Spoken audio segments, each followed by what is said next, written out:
Jemaat Definition dimanapun saudara berada pada sore hari ini, mari kita satukan hati, kita akan berdoa, kita akan mulai sela kita dengan memberikan perhatian hati kita sepenuhnya untuk menyembah Tuhan serta mendengar kebenaran firman Tuhan.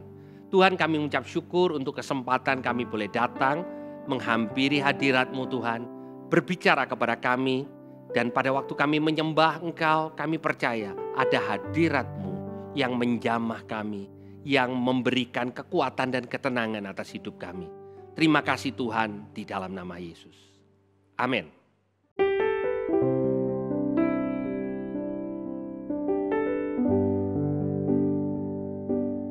Doesn't matter where I run, you're there for me.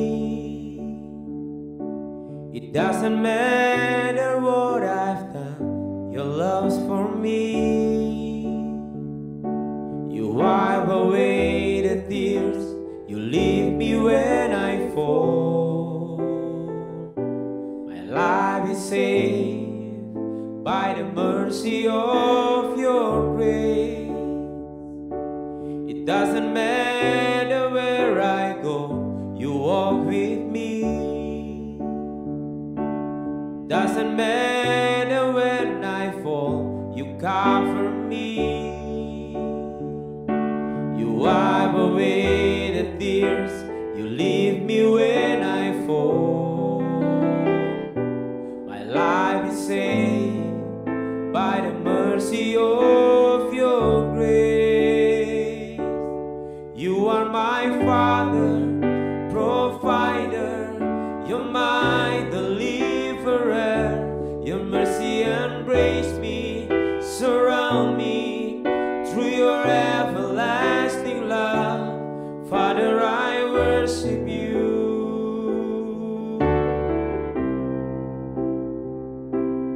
Father, I worship you.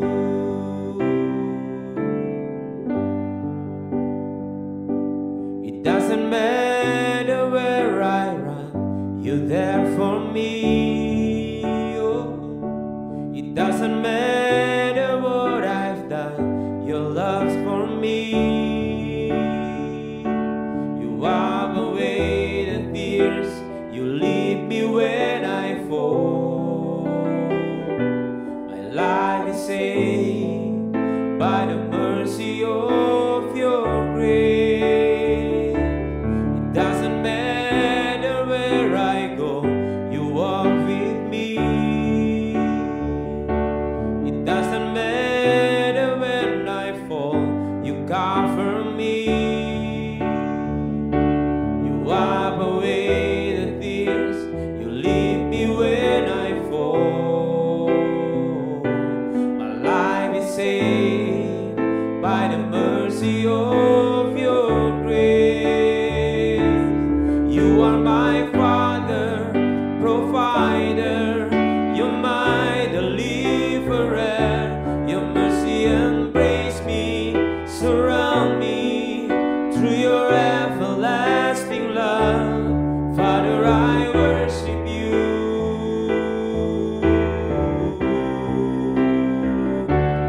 You are my Father, provider, you're my deliverer. Your mercy embrace me, surround me through your everlasting love. Father, I worship you.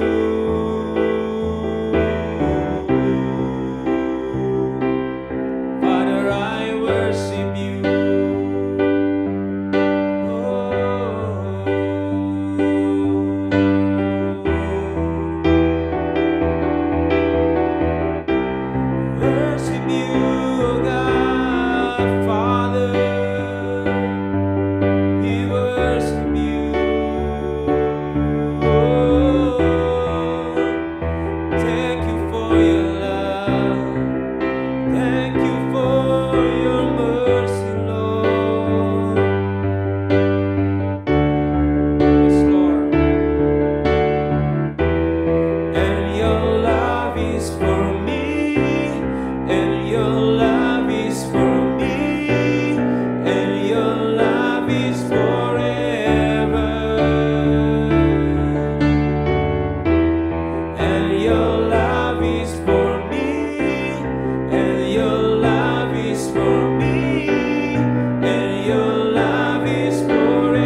Father, I worship you.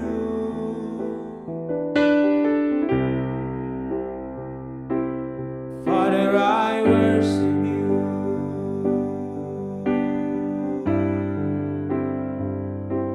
Father, I worship you.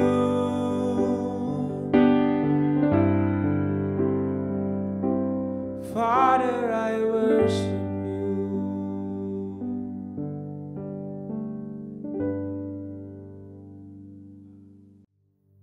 Selamat sore Jemaat Every Nation. Sore hari ini kembali di acara Sela kita. Kita menenangkan diri sejenak dengan merenungkan kebenaran firman Tuhan. Dan hari ini firman Tuhan saya berikan judul Sendiri dengan Tuhan. Saudara, pertanyaan pertama saya buat saudara. Apakah saudara seorang yang introvert ataukah ekstrovert? Apakah saudara orang yang menikmati kesendirian ataukah saudara pada dasarnya suka menikmati pada waktu saudara dalam kelompok yang besar bersama dengan orang-orang? Nah saudara, mungkin saudara katakan, ya saya punya kebiasaan kedua-duanya. Saya suka sendiri, saya suka juga bersama dengan orang banyak. Nah saudara, secara manusia saya adalah seorang yang introvert. Saya menikmati kesendirian. Ada waktu di mana setelah saya bertemu dengan banyak orang, yang juga saya nikmati, saya memerlukan waktu sendiri. Ya. Dan saya sempat berpikir bahwa Tuhan Yesus adalah seorang introvert. Sampai saya menemukan sebenarnya sendiri dengan Tuhan itu bukan masalah apakah saudara punya karakteristik sebagai introvert atau extrovert. Tetapi itu adalah kebutuhan dasar kita sebagai anak-anak Allah. Saya membaca dari Lukas pasal yang kelima ayat yang ke-15. Dikatakan, tetapi kabar tentang Yesus makin jauh tersiar dan datanglah orang-orang banyak berbondong-bondong kepadanya untuk mendengar dia dan untuk disembuhkan dari penyakit mereka. Akan tetapi ia mengundurkan diri ke tempat-tempat yang sunyi dan berdoa. Saudara, di ayat yang ke-15 kita melihat hasil daripada pelayanan Tuhan Yesus yang luar biasa. Dikatakan bahwa kabar tentang dia semakin tersiar, orang banyak berbondong-bondong datang untuk dua hal yang baik, mendengar dia dan disembuhkan dari sakit penyakit. Pertanyaannya, apakah Tuhan Yesus suka dan mengasihi orang-orang itu dan mau menyembuhkan penyakit mereka? Jawabannya iya. Apakah Tuhan Yesus mau mereka mendengarkan kebenaran firman Tuhan yang akan menguatkan mereka? Jawabannya juga iya. Tetapi di ayat yang ke-16 dikatakan akan tetapi ia mengundurkan diri ke tempat-tempat yang sunyi dan berdoa. Nah saudara, apa yang terjadi yang kita baca di Lukas pasal yang kelima itu bukan satu-satunya kejadian di mana kita melihat kok aneh ya, Tuhan Yesus dicari banyak orang berbondong-bondong datang untuk mencari dia, kok malah menyendiri di tempat yang sunyi untuk berdoa. Saya ingin mengajak saudara juga untuk melihat Markus pasal yang pertama ayat yang ke-35. Dikatakan pagi-pagi benar, waktu hari masih gelap. Ia bangun dan pergi keluar. Ia pergi ke tempat yang sunyi dan berdoa di sana. Tetapi Simon dan kawan-kawannya menyusul dia. Waktu menemukan dia, mereka berkata, semua orang mencari engkau. Saudara, siapa yang mencari Yesus? Di ayat yang sebelumnya dikatakan bahwa Yesus menyembuhkan banyak orang dari penyakitnya dan mengusir banyak setan. Dan mereka semakin kagum dengan apa yang dilakukan Yesus. Itu sebabnya mereka mencari dia. Tetapi pagi-pagi benar, waktu masih gelap. Saudara, ada orang yang mengatakan waktu di mana kita paling mudah untuk bersekutu dengan Tuhan, yang paling bisa merasakan hadiratnya adalah pagi benar pada waktu hari masih gelap. Saya kurang setuju bahwa jam tertentu itu dipandang lebih rohani daripada jam yang lain. Saudara mungkin punya waktu di mana saudara bisa sendiri pada waktu hari masih gelap. Pada waktu mungkin anggota keluarga saudara masih tertidur lelap dan saudara punya kesendirian dengan Tuhan. Ada di antara saudara yang merasa bahwa pada waktu anggota keluarga saya mungkin beraktivitas di luar rumah, maka saya punya waktu untuk sendiri. Hari-hari ini, pada waktu pemerintah memberikan kepada kita himbauan untuk stay at home, work from home, maka semua anggota keluarga kemungkinan berada di rumah, saudara. Tetapi kita tetap perlu waktu sendiri dengan Tuhan. Saya ingin melanjutkan apa yang terjadi pada waktu Tuhan Yesus bersama dengan murid-muridnya. Dia tetap memilih bangun pagi-pagi pada waktu masih gelap. Kenapa? Karena mungkin sekali murid-muridnya belum terbangun. Dia pergi keluar, ia pergi ke tempat yang sunyi, berdoa di sana. Dan kemudian dikatakan murid-muridnya datang dan menyusul mereka dan pertanyaannya, semua orang mencari engkau. Nah saudara, di ayat yang selanjutnya dikatakan, di ayat yang ke-38 dari Markus 1, marilah kita pergi ke tempat lain. Ke kota-kota yang berdekatan supaya di sana juga aku memberitakan Injil karena untuk itu aku telah datang. Pertanyaan buat saya, di kota yang sebelumnya Tuhan Yesus sudah menemukan banyak orang yang memerlukan Injil. Kenapa harus pergi ke kota lain kalau yang di sini masih ada yang membutuhkan dia?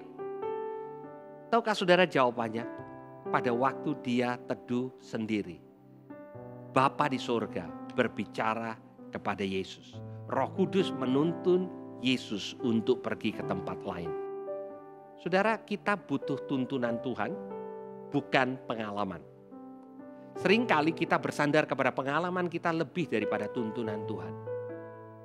Karena kita merasa kita sudah biasa melakukan apa yang kita lakukan. Dan karena pengalaman itu, ketergantungan kita kepada Tuhan semakin berkurang. Hari-hari ini kita disadarkan bahwa pengalaman kita sebaik apapun, sehebat apapun, tidak menggantikan posisi tuntunan Tuhan di dalam kehidupan kita. Tuhan Yesus memulai harinya dengan bersandar kepada tuntunan Tuhan. Ada waktu untuk menyendiri. Saudara, ada waktu untuk kita bersekutu, ada waktu untuk kita bergurau, ada waktu kita melakukan banyak aktivitas yang lain. Pertanyaan buat kita, apakah kita punya waktu sendiri dengan Tuhan? Dan kembali, ini bukan tentang introvert atau extrovert. Bagaimanapun karakter saudara, watak saudara, apakah saudara seorang yang suka menyendiri, apakah saudara suka bergaul dengan banyak orang, tetap saudara perlu punya waktu dengan Tuhan. Kalau Yesus, anak Allah, yang begitu dekat dengan Bapaknya perlu waktu sendiri. Bagaimana dengan kita? Bagaimana mungkin kita bisa menghadapi hari kita tanpa hubungan dengan Tuhan? Ada orang yang mengatakan, saya begitu sibuk, maka saya tidak punya waktu untuk berdoa kepada Tuhan. Tetapi saya suka kutipan dari Martin Luther, dia katakan, saya begitu sibuk, itu sebabnya saya perlu punya waktu berdoa menyendiri dengan Tuhan.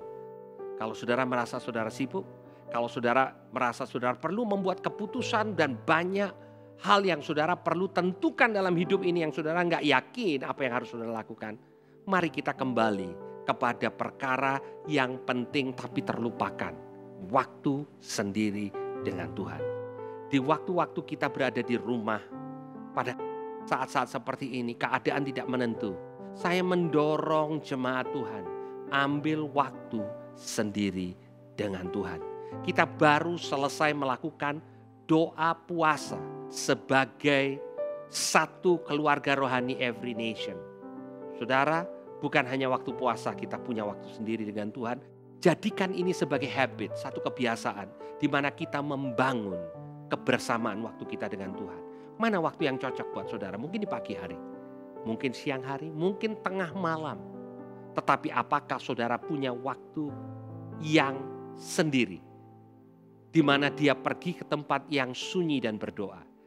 di mana tempat sunyi saudara, sehingga saudara bisa berdoa. Mari kita berdoa. Tuhan, kami mengucap syukur, kami diingatkan, kami perlu punya waktu sendiri, waktu sunyi bersama-sama dengan Engkau. Tuhan, tolong kami. Tuhan, kami perlu Engkau. Roh Kudus, Engkau perlu untuk menuntun kami karena kami tidak tahu jalan sendiri. Tuhan, kami berdoa biar Roh-Mu sendiri yang memimpin kami di dalam setiap jalan kami. Berkati jemaat-Mu Tuhan. Di waktu-waktu yang tidak menentu, Engkau bicara, Roh Allah Engkau bicara dalam kehidupan mereka masing-masing. Roh Kudus, Engkau tahu kemana Engkau akan bawa jemaat-Mu. Terima kasih Tuhan, di dalam nama Yesus. Haleluya. Amin. Tuhan Yesus memberkati.